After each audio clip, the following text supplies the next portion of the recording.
Hello my friends, my name is Artur Rehi and I am an Estonian soldier. During my training in the Kuperjanov infantry battalion, I only saw a tank once, because Estonia doesn't have tanks. Infantry battalion, that's what I was from. We were infantry. The only vehicles I was in during the whole time of my service was a Mercedes G-Class military edition, you know, those military jeeps, and old school trucks that transported men to the field. Nothing bulletproof, no armored personnel transports, no nothing, no tanks. Estonia doesn't have any tanks. Latvia, Lithuania, none of us, Baltics or Nordics, whatever you call Estonia, we don't have tanks. We do need them. USA has a lot of tanks. And USA is Estonia's ally, which I am very glad about. Today we are going to watch how a tank works. Detailed overview, M1 ABRAMS. I would like to thank 3 new patrons of this channel. These 3 people have contributed and they well do deserve this entertainment. I put out a lot of energy into these videos and I am glad that some of you guys have decided to give something back. Thank you to those 3 people. Sergio Del Castillo, thank you for becoming a Patreon. Zach, thank you for becoming a Patreon. And finally we have Derek Moses. Yes, it is the same Moses that is in the First Testament, the Jewish Bible. That's the Moses. We have the very first Moses being a Patreon. Well, I'm glad that God is on my side. Thank you, Mr. Moses, for becoming a Patreon. You want to support the channel? You want to make sure I can keep doing these videos? Become a Patreon. You know which country closest to Estonia and ally has tanks? Finland. Finland has 239 tanks. Some of them are old, but it doesn't matter. They have tanks and they don't need tanks to defeat Russia or Soviet Union because they have done it before using manpower alone. This watch is from Finland. This is ROHJE, the oldest sponsor of this channel. I deliberately make a very cheap price to them because they are Estonian brothers, Finnish people. This watch company ROHJE, its makers are from the Finnish military, so we share that connection there. So of course they are the longest supporting sponsor of this channel. Go and get yourself a ROHJE watch, the link in the description below. How does an M1 ABRAMS really work? I don't know. Do you? Let's find out.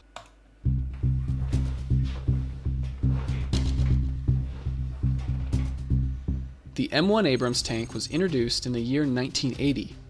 The tank was named in honor of United States Army General Creighton W. Abrams Jr., who was a commander in the Vietnam War.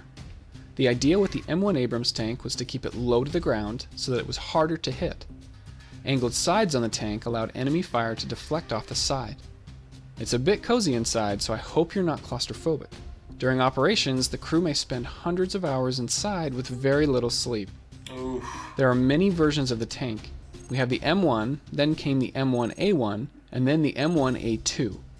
There's also... Okay, 1980, 1986 and 1990, I don't see it because my recording application is in front of it. I know that the United States Army actually has a new variation of the M1 ABRAMS.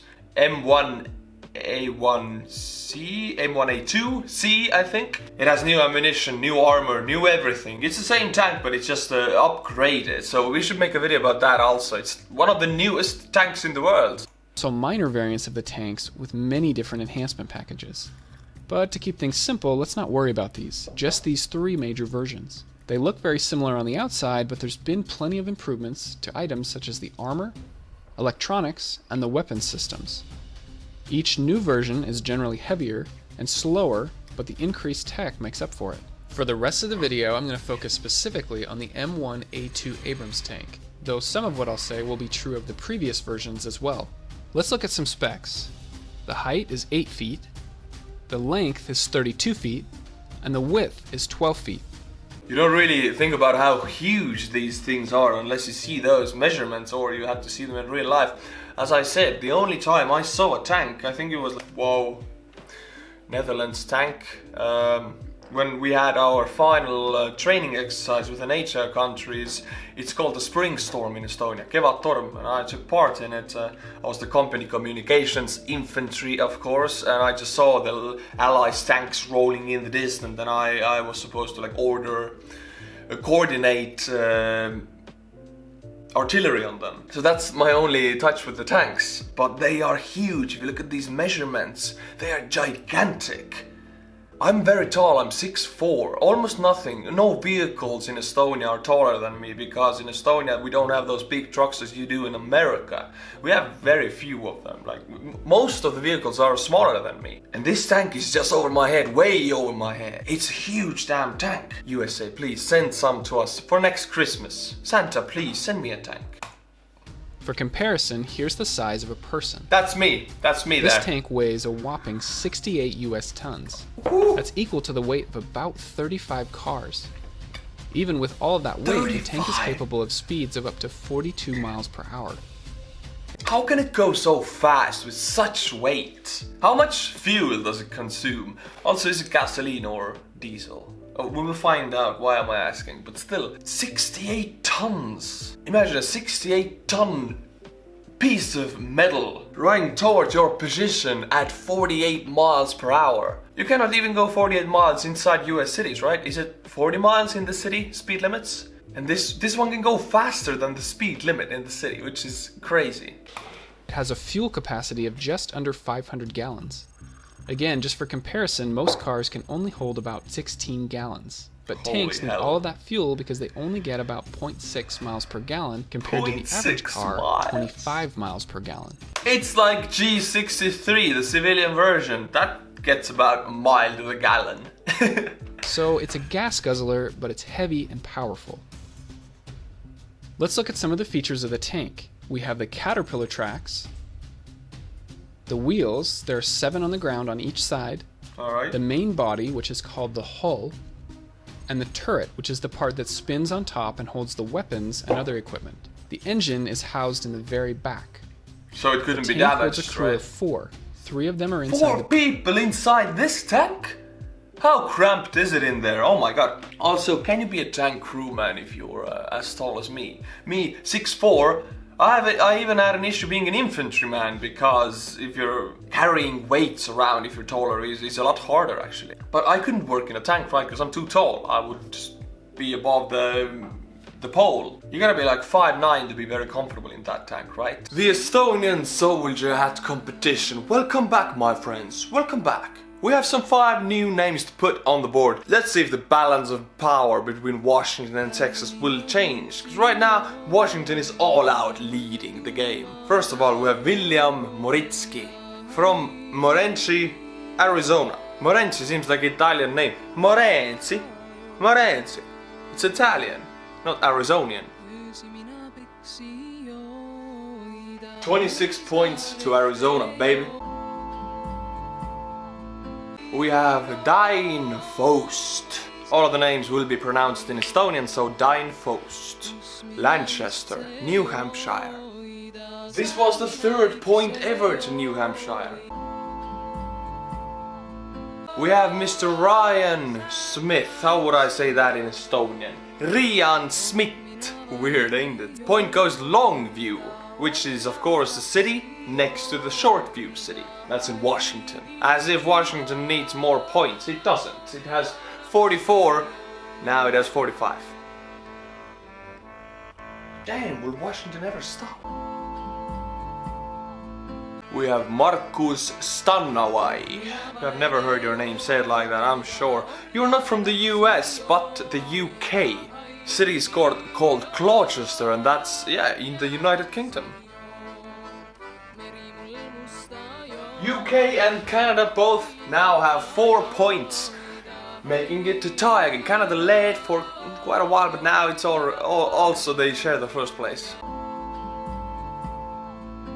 And finally we have Phil Rehi, also not from the US. I was talking about the UK and Canada sharing the first place. Well, no sir, it's from Canada, so Canada will take the first position again. So UK, you will have to try harder. 5 points to Canada. And with that we will conclude it in this video. My friend, go and get the Estonian Soldier hat. It supports the channel. Let's go back to the video. Turret, and one of them is way up front. Now that we're familiar with the outside of the tank, let's look at more specifics, and we'll start with the caterpillar tracks. These are sometimes called tank treads. They are made of steel with replaceable rubber pads. There are Replaceable. 7 road wheels on each side of the tank, a raised idler wheel in the very front, and the drive sprocket in the back. This one has gear teeth on it, and it's the only one that's powered by the engine. It moves the entire track along. So if you damage this one, you damage the entire tank's maneuverability. You only have to damage this one wheel here, but it's not an easy thing to damage because it's in the back of the tank. Alright, nice. The other wheels spin freely as the tank treads move past it. The road wheels also have suspension built into them. The whole reason we use caterpillar tracks is to allow the tank to go over some very rough terrain. Nice. Most barriers don't pose any problem for the tank to pass.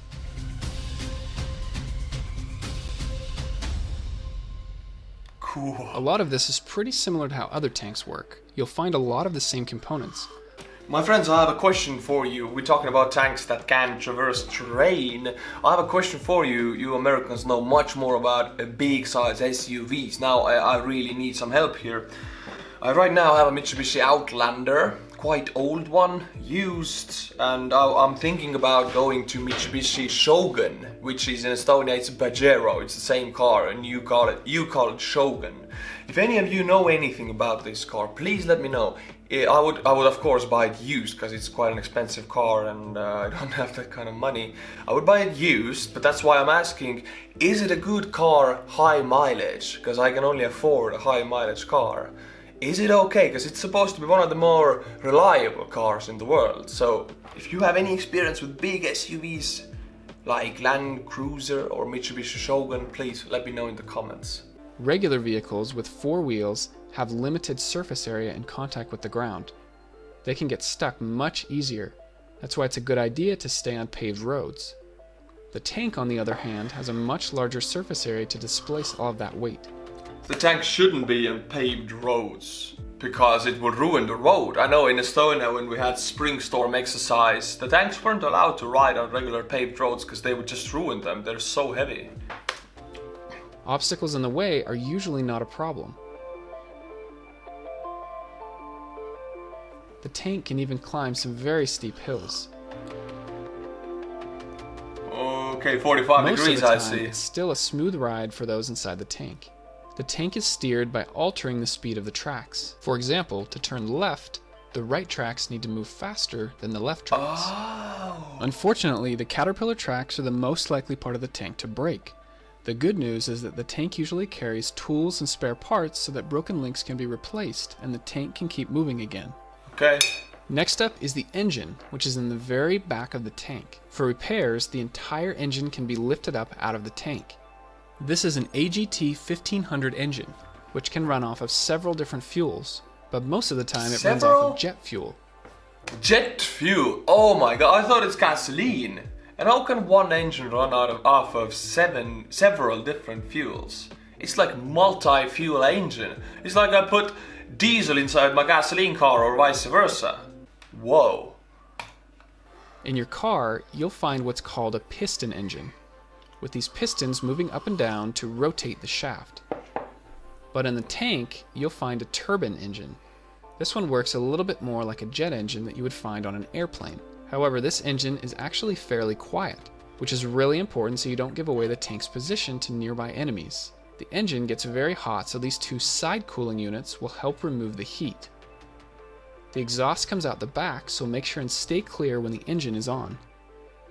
There's actually a phone on the back of the tank.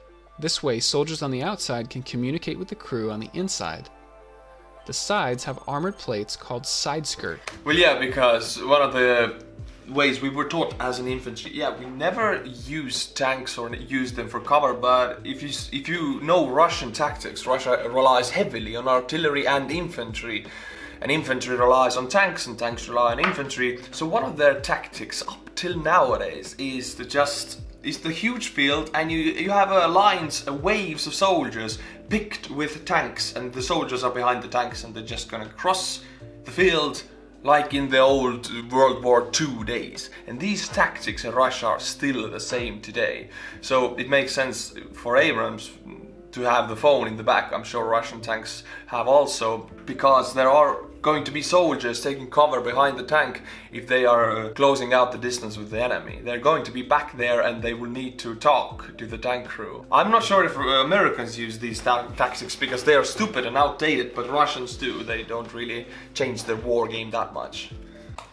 To protect the wheels and the caterpillar tracks. These can be opened up in sections for better access to the road wheels. On the front, there's headlights here and headlights. 4 tow hooks down here. Headlights, hey, Remember, nice. there are many different variants of the M1 A2 Abrams tank, so another tank might have slightly different features on the outside. This top part is called the turret. It can rotate all the way around in about 9 seconds. This is the main gun, which is a 120mm smoothbore cannon. It's funny, Estonia's biggest artillery is 120mm, and that's huge. I was making an introductory video about that weapon by the order of the Estonian military, actually. They ordered a video from me, and that weapon is tall, it's taller than me. And this tank is carrying around a weapon like that. I was impressed by the stationary artillery, but this one is moving around and can shoot quite fast. So this tank is like our biggest stationary artillery, but this is a tank, so oh baby, if we would have some. We don't have the money for it. This means that the shells or ammunition are 120mm, and so is the bore, or the hole, that it goes through. The shells leave the barrel at about 3,500 miles per hour. What? 3,500 miles? It can hit a target 2 miles away. 2 miles? The automatic stabilizers allow the gun to stay locked on targets even while going over rough terrain. This way, the driver doesn't have to stop every time the tank needs to fire. Hell. The tank can even spin in place while the main gun remains locked on target. Can you lock it on target and just the computer does the work? You lock it and the computer does the rest of the work. You can do whatever you want with the tank. The turret remains locked on the target. Well, we saw that in the Gulf War, where those Abrams destroyed, what was it, about 30 to 40 Russian some T tanks. Iraq had them and they were just annihilated. No Abrams were ever lost, and the T's were just annihilated. By greater distance, Abrams could shoot farther. By more accuracy, Abrams was of course more accurate, and I think a huge thing is connected to this locking system. They could actually ride full speed towards the enemy with rough terrain, and the turret was locked on those T tanks, in the Soviet T-62 or T-82. This is a beast here. I like this beast. Send me the beast, please. We can play the beauty and the beast. I will be the beauty, of course. Okay. Right next to this is the smaller coaxial machine gun. Coaxial? Up on top, what is that? There's usually at least one more machine gun to operate. On the sides are smoke grenade launchers. There's one on each side of the tank. These make it harder to be seen during combat. There's not much room for equipment inside of the tank, so oftentimes the crew will put it out here on the bustle rack. There are 2 hatches on top of the turret, the commander's hatch and the loader's hatch. Inside of the turret, you'll find 3 out of the 4 crew members. It's a bit cozy in here. The gunner sits down below to the very right. The commander sits directly behind the gunner. The loader is off to the left of the main gun. What about coronavirus? In that tank you're all together like that? I'm joking. The turret rotates, all 3 of these crew members rotate with it. Underneath here, this is called the turret basket. The seal between the turret and the hull is so good that it can protect the crew inside in case of chemical or nuclear warfare. Alright, there's a few more things I want to show you about this tank. The commander can see 360 degrees around the tank through the viewing ports. These are bulletproof glass, right? Otherwise it would be bad. The shells for the main gun are stored in a large compartment on the back of the turret. The loader can then open up an access door, grab a shell, and load the main gun. This must be done quickly during combat situations. If any of the ammunition is ignited, the panels on top are rigged to blow off so that the explosion goes up instead of into the turret where the crew is located. No, that's a small The driver detail. sits up at the very front. There's a hatch up here that can be opened to go inside. There's not much room up here either, so the driver has to lay back in the seat. Oh, The controls are up here, and 2 brake pedals down here. There's no gas pedal in the tank, just use the 2 black handlebars for acceleration and steering. The driver also has periscopes that allow him to see a 120-degree field of view. Usually the driver enters through the hatch up front, but if needed, the driver can climb into the turret and then through a tiny door in the basket and into the seat. it has to be a The really United States tiny isn't door. the only ones to use the M1 ABRAMS tanks. It's been sold to other countries such as Australia, Egypt, Kuwait. Egypt. Well, Kuwait and Saudi Arabia, of course, one of the strongest allies in the Middle East, but Egypt? I didn't know that. Egypt has fought against Israel, which is one of the strongest allies of the US in the Middle East, and Egypt is an ally. Well, okay, US allies is a very complicated topic in the Middle East. In Europe, not that much. Estonia, a strong ally. Russia, not that much. But in the Middle East, you have allies, you have enemies, and they are mixed up sometimes. And Saudi Arabia. The M1A2 Abrams tank has been in use for almost 30 years now. At some point it may be replaced, but for now it continues to be the main battle tank for the United States military. I like the video, really cool. I like these detailed insights about weaponry, especially US weaponry, which is the most evolved in the world. So we can do more of these. Now we know how a tank works, we know how an SR-71 works, because we have watched a detailed video about that also. Also A-10, AC-130, but there are more. Maybe an Apache helicopter, we should see a detailed how it works video on. You can put it in the comments, what would you like to see, because you will decide. You are the audience, I make these videos for you. My friends, thank you for watching, thank you for supporting. Please, if you can allow it yourself, become a patron of this channel, support an Estonian soldier. And as always, until my next video, stay cool and bye bye.